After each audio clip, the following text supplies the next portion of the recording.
Students, good morning to all of you.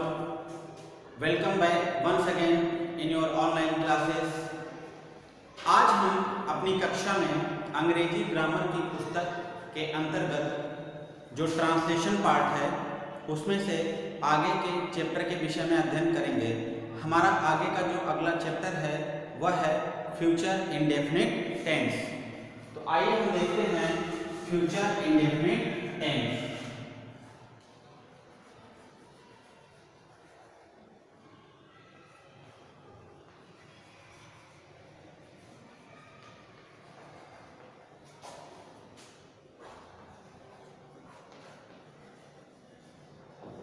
Future indefinite tense. Future indefinite tense क्या होता है? यह future, देखिए इसके नाम से ही हमें बहुत कुछ जानने को मिल रहा है। फ्यूचर मतलब भविष्य या आने वाला समय, इंडेफिनिट मतलब अनिश्चित और टेंस मीन्स काल।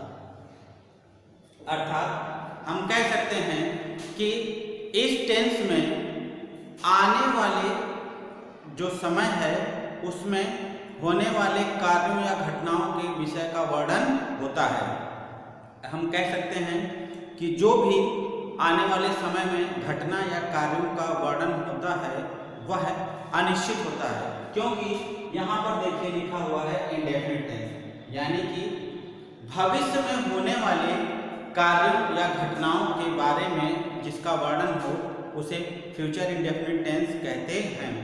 और इन वाक्यों में काम के प्रारंभ होकर समाप्त होने का कोई पता नहीं होता है। तो चलिए आइए इसके बारे में हम और अधिक अध्ययन करते हैं। देखिए इस टेंस में भविष्य में काम का होना या करना पाया जाता है, परंतु कार्य के होने का समय, जो कार्य के होने का समय होता है वो अनिश्चित होता है। अर्थात यह निश्चित नहीं होता है कि काम कितनी देर तक होगा। ठीक है ना, ये इस बात से ये हमको पता नहीं चलेगा कि काम कितनी देर तक होगा, लेकिन काम का करना या होना पाया जाएगा। ये तो ठीक है, हमें ये पता चल गया कि फ्यूचर इंडेफिनिट टेंस क्या होता है, मगर हम दिए हुए वाक्य को देखकर कैसे पहचानेंगे कि यह वाक्य हमारा फ्यूचर इंडेफिनिट टेंस का है या नहीं? तो आइए उसके लिए हम उसकी पहचान के बारे में जानते हैं। देखिए पहचान में हम कैसे पहचानेंगे कि दिया हुआ वाक्य फ्यूचर इंडेफिनिट टेंस का है या नहीं? तो जो भी इस प्रकार के आपको हिंदी वाक्य मिलेंगे उनमें जो हिंदी वाक्यों में क्रिया के अंत में गा, गी, गे आदि दिया होगा। जैसे मैं पढ़ने जाऊंगा तो गा, वह खाना खाएगी, गी, गे, वे क्रिकेट खेलेंगे, तो आदि इस प्रकार के कुछ ऐसे आपको वाक्य मिलेंगे जिनके अंत में गा, गी, गे आदि दिया होगा। तो उससे आप ये पहचान पाएंगे कि ये जो दिया हुआ वाक्य है वह आपका फ्यूचर इंडेफिनिट टेंस का है। अब आइए हम बात करते हैं अंग्रेजी बनाने के नियम में कि कैसे हम दिए हुए वाक्यों की अंग्रेजी बनाएंगे। अंग्रेजी बनाने का नियम क्या है? अंग्रेजी बनाने का नियम आइए देखते हैं। इस टेंस के वाक्यों की अंग्रेजी बनाने के लिए हमें हेल्पिंग वर्ब, विल और शैल की आवश्यकता पड़ती है।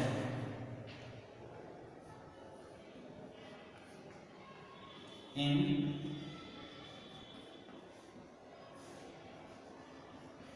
वाक्यों की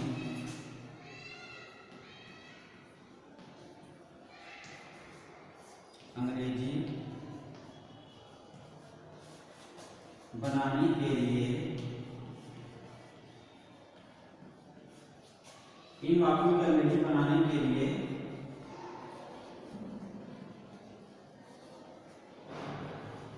हेल्पिंग वर्ब,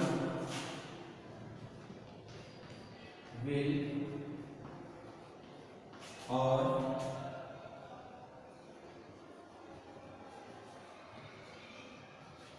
सेल की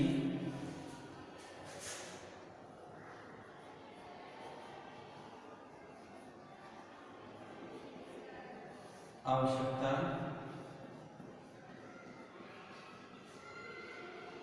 होती है। यानी कि अगर हमारा वाक्य फ्यूचर इंडेफिनिट टेंस में है तो उसको अंग्रेजी बनाने के लिए हमें एक हेल्पिंग वर्ब विल और सेल की आवश्यकता होगी। अब हम कहाँ पर विल का प्रयोग करते हैं और कहाँ पर सेल का प्रयोग करते हैं। तो आई तथा वी के साथ, आई तथा वी के साथ शैल का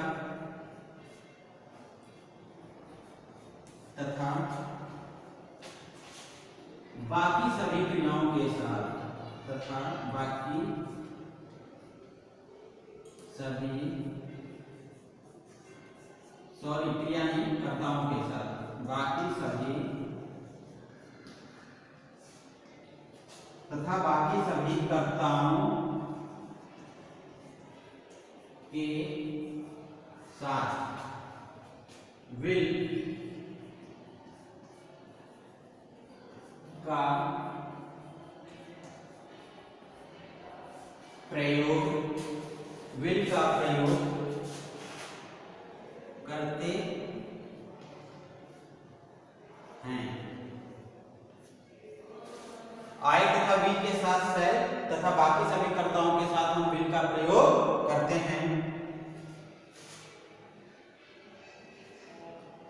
नकारात्मक वाक्यों में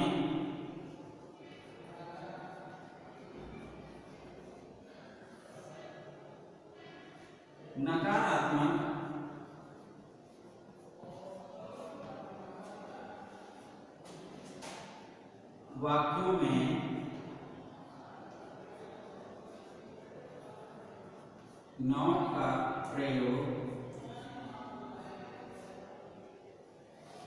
नकारात्मक वाक्यों में नॉट का प्रयोग विल या सेल के बाद करते हैं।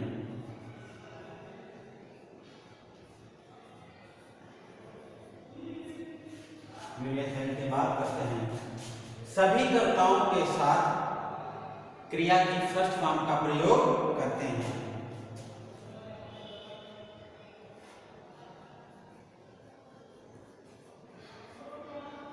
सभी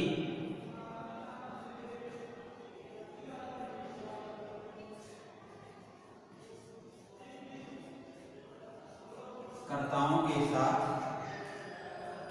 सभी कर्ताओं के साथ मुख्य क्रिया की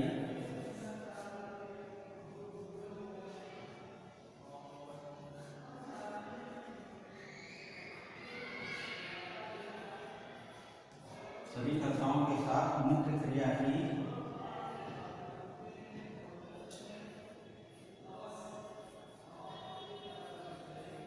फर्स्ट फॉर्म का प्रयोग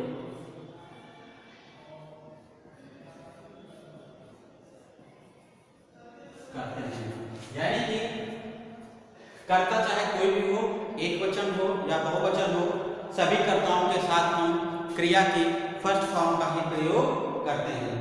तो इस प्रकार आपने फ्यूचर इंडेफिनिट टेंस के बारे में जाना कि क्या होता है, कैसे हम पहचानेंगे कि फ्यूचर इंडेफिनिट टेंस का वाक्य दिया हुआ है, फिर उसके बाद अंग्रेजी बनाने में हम किन किन चीज़ों का इस्तेमाल करते हैं उसके लिए हमने इसमें जाना।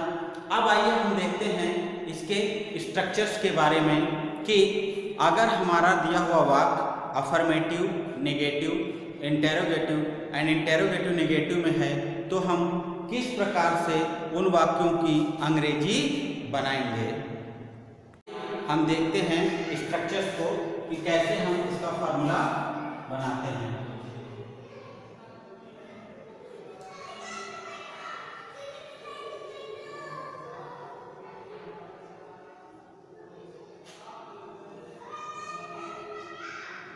स्ट्रक्चर। पहला है आपका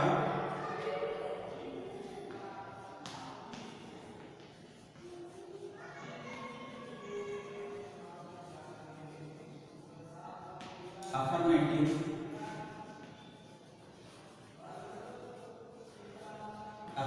सेंटेंसेस। अफर्मेटिव सेंटेंसेस में अगर आपका वाक्य दिया हो तो कैसे हम उसको ट्रांसलेट करेंगे? तो देखिए, सबसे पहले हम लिखते हैं सब्जेक्ट प्लस उसके बाद हम लिखेंगे हेल्पिंग वर्ब, विल या शैल, जो कि हमारा कर्ता के अनुसार लगेगा। Subject plus helping verb plus verb की फर्स्ट फॉर्म प्लस ऑब्जेक्ट। सबसे पहले सब्जेक्ट, उसके बाद हेल्पिंग वर्ब, कर्ता के अनुसार विल या शैल, प्लस वर्ब की फर्स्ट फॉर्म प्लस ऑब्जेक्ट। दूसरा है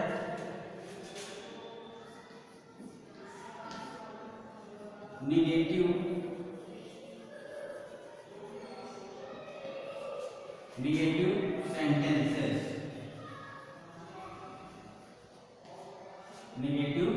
सेंटेंसेस। इसमें हम हेल्पिंग वर्ब के बाद नॉट का प्रयोग करते हैं, जैसे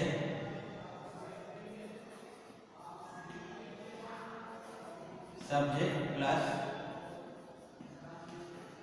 हेल्पिंग वर्ब, विल या shall plus not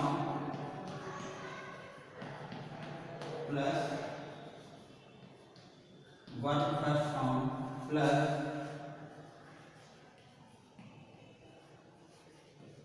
object.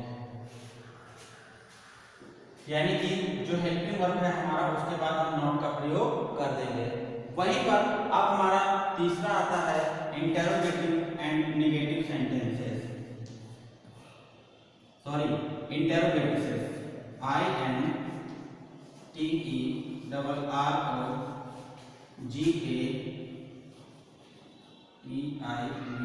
Interrogative sentences.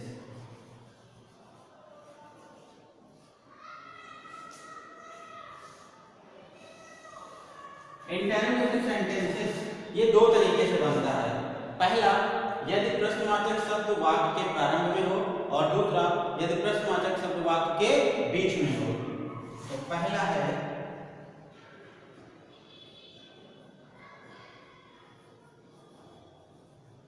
यदि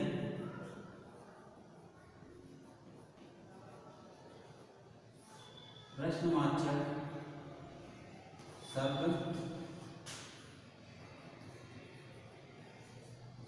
वाक्य के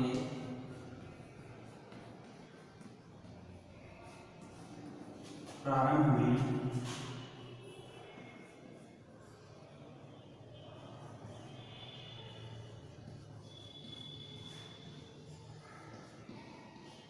दिया हो, तो यदि प्रश्नवाचक शब्द वाक्य के प्रारंभ में दिया होगा तो उसके लिए हम सबसे पहले helping verb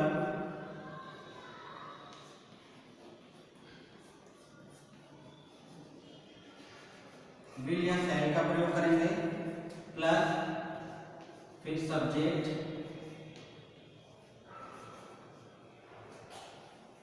plus verb first form plus object plus question mark. यानी कि सबसे पहले हेल्पिंग वर्ब कर्ता के अनुसार विल या शैल, फिर उसके बाद सब्जेक्ट, फिर वर्ब की फर्स्ट फॉर्म और उसके बाद ऑब्जेक्ट। और वहीं दूसरा है यदि प्रश्नवाचक शब्द वाक्य के बीच में दिया हो।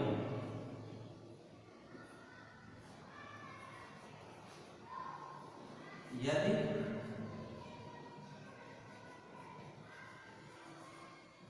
प्रश्नवाचक शब्द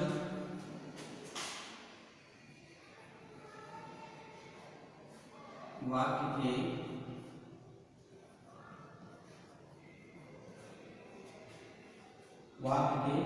बीच में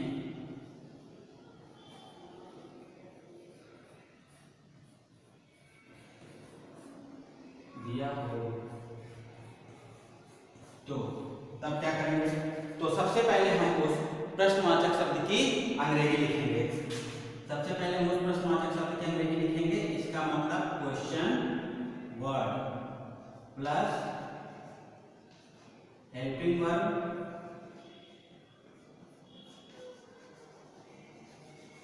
will या shall plus subject plus verb की first form plus object plus interrogation mark यानी कि प्रश्नवाचक चिन्ह। यानी कि अगर हमारा वाक्य प्रश्नवाचक है और प्रश्नवाचक शब्द वाक्य के बीच में दिया हो तो सबसे पहले हम उस प्रश्नवाचक शब्द की अंग्रेजी यानी कि क्वेश्चन वर्ड, उसके बाद हेल्पिंग वर्ब कर्ता के अनुसार, फिर कर्ता यानी कि सब्जेक्ट, फिर वर्ब की फर्स्ट फॉर्म और फिर उसके बाद हम ऑब्जेक्ट लिखते हैं। इसी तरह हमारा जो चौथा है interrogative and negative sentences. Interrogative and negative sentences में हम सिर्फ थोड़ा सा बदलाव करते हैं और वो क्या बदलाव है कि यदि हमारा दिया हुआ वाक्य प्रश्नवाचक है और नकारात्मक है, प्रश्नवाचक और नकारात्मक दोनों है, तो जो नॉट का प्रयोग है वो हम सब्जेक्ट के बाद करते हैं। जैसे अगर हमारा दिया हुआ प्रश्नवाचक शब्द और वाक्य में नकारात्मक दोनों दिया हो तो हम helping verb plus subject plus not और उसके बाद वर्ब की फर्स्ट फॉर्म प्लस ऑब्जेक्ट ऐसे ही लिख देंगे। तो आइए हम देखते हैं जो चौथा है उसे हम किस तरीके से कंप्लीट करते हैं और यानी कि हम उसका स्ट्रक्चर किस तरीके से बनाते हैं।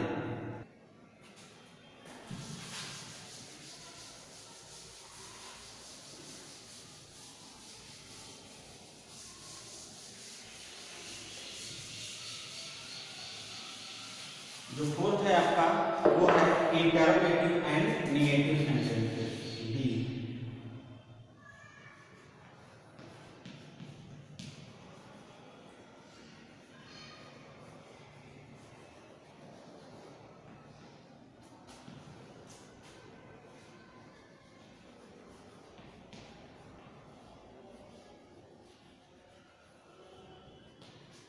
इंटरोगेटिव एंड नेगेटिव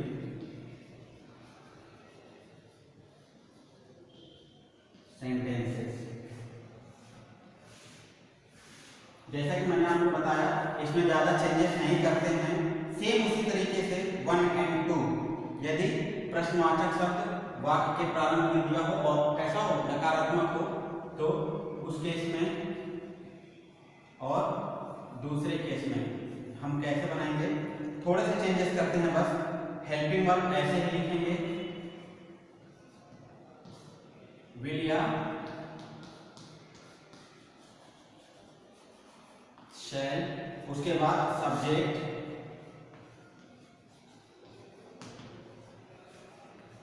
प्लस, अब इसके बाद हम यहाँ पर नॉट का प्रयोग करेंगे, नॉट प्लस वर्ब की फर्स्ट फॉर्म प्लस ऑब्जेक्ट और क्वेश्चन मार्क का चिन्ह। दूसरा है जब प्रश्नवाचक शब्द बीच में हो और वाक्य नकारात्मक हो तो सबसे पहले उस स्थिति में हम क्वेश्चन वर्ड की अंग्रेजी लिखेंगे प्लस उसके बाद हेल्पिंग वर्ब में विल या शैल प्लस फिर subject plus not plus verb की फर्स्ट फॉर्म प्लस ऑब्जेक्ट और फिर प्रश्नवाचक चिन्ह। तो इस प्रकार से आपका ये जो स्ट्रक्चर है फ्यूचर इंडेफिनिट टेंस में दिए गए वाक्यों को कैसे हम हिंदी से अंग्रेजी में अनुवाद करेंगे, ये कंप्लीट होता है। अब आइए इन स्ट्रक्चर्स के अनुसार हम कुछ उदाहरणों को देख लेते हैं और समझ लेते हैं और कैसे उनको हम हिंदी से अंग्रेजी में ट्रांसलेट करते हैं, इसके बारे में सीखते हैं। देखते हैं कुछ उदाहरणों को। जैसे पहला है वह घर जाएगा, तो अंत में देखिए आपको यहाँ पर आ रहा है गा, तो हम बनाएंगे इसका ही will go home, वह घर जाएगा, he will go home। दूसरा है मैं अखबार पढ़ूंगा, तो मैं अखबार पढ़ूंगा, तो I shall read a newspaper,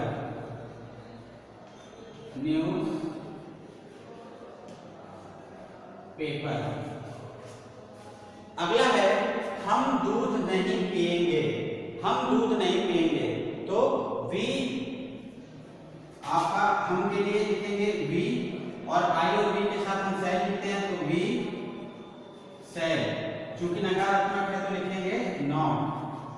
we shall not drink, we shall not drink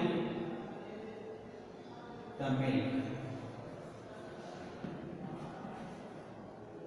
we shall not drink the milk, हम दूध नहीं पिएंगे। अगला है क्या तुम अपना पाठ याद करोगे, तो देखिए यहाँ पर क्या लिखा है। सबसे पहले तो ये जो वाक्य है ये प्रश्नवाचक शब्द से स्टार्ट हो रहा है, तो इसलिए हम सबसे पहले इस प्रश्नवाचक शब्द के लिए विल या शैल का प्रयोग करेंगे। तो क्या तुम, तो तुम के लिए जो सब्जेक्ट है वो यू, तो यू के लिए हम लिखते हैं आपका विल, तो will you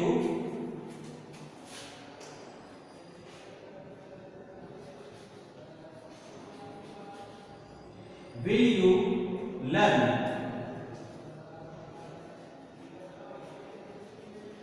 will you learn your lesson, और क्वेश्चन मार्क का चिन्ह। तो सबसे पहले क्या तुम अपना पाठ याद करोगे, तो विल यू लर्न किसका पाठ, अपना पाठ, तो will you learn your lesson.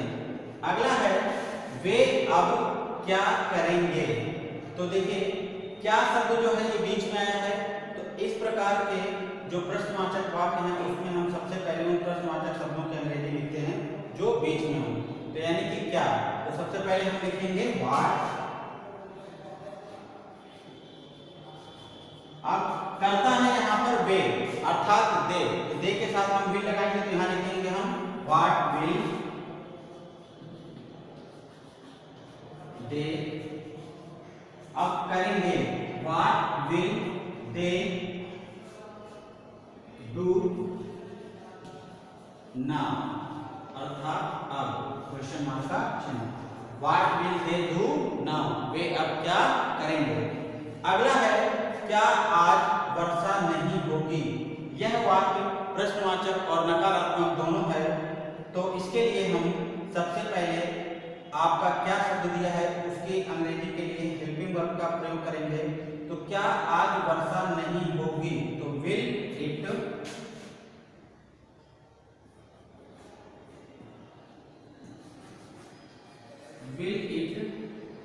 अब नकारात्मक है तो not, will it not rain today, will it not rain today, क्या आज वर्षा नहीं होगी। तो प्यारे बच्चों इस प्रकार आपका ये जो फ्यूचर इंडेफिनिट टेंस था वो यहीं पर समाप्त होता है। और अधिक अभ्यास के लिए आप अपनी पुस्तक में दी गई जो एक्सरसाइजेस हैं उनको सॉल्व करें और उनसे अधिक से अधिक सीखने का प्रयास करें।